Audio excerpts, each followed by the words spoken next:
Cara membedakan batu alergi dan batu infeksi. Yang pertama, kalau batu infeksi biasanya disertai demam, sedangkan batu alergi tidak.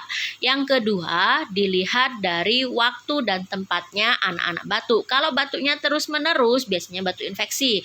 Tetapi kalau hanya di waktu dan tempat tertentu, biasanya batu alergi. Kemudian lihat di sekitarnya, apakah ada sumber penularan atau tidak. Batu infeksi biasanya ditularkan oleh orang-orang yang menderita batuk sebelumnya, tapi batu alergi tidak karena pemicunya adalah alergen.